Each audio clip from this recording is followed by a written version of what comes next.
പണ്ട് പണ്ട് അങ്ങ് ദൂരെ അതിമനോഹരമായ ഒരു കാടുണ്ടായിരുന്നു. ഒരുപാട് ജീവികൾ സന്തോഷത്തോടെ ജീവിച്ചിരുന്ന കാടായിരുന്നു അത്.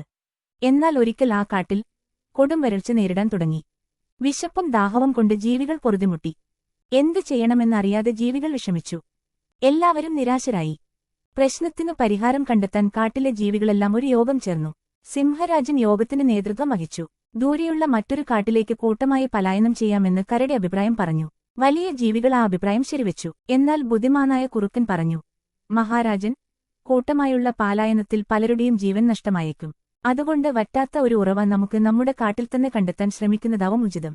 എല്ലാവർക്കും ആ അഭിപ്രായം ഇഷ്ടമായി. സിംഹരാജൻ പറഞ്ഞു, കാട്ടിലെ വലിയ ജീവികൾ വലിയ ഗുഹകൾക്കുള്ളിലും മലമുകളിലുമൊക്കെ തിരച്ചിൽ നടത്തുക. ചെറിയ ജീവികൾ മണ്ണിൽ നനവ് കാണുന്നിടത്തൊക്കെ കുഴിച്ചു നോക്കുക. അങ്ങനെ അവർ ചെറിയ ചെറിയ കൂട്ടങ്ങളായി യാത്രയായി. വലിയ മൃഗങ്ങൾ ഗുഹകളും മലകളും കയറി വെള്ളത്തിന്റെ സാന്നിധ്യമുണ്ടോ എന്ന് നോക്കി. ചെറിയ ജീവികൾ സംശയം തോന്നുന്നിടത്തൊക്കെ കുഴിച്ചു നോക്കി.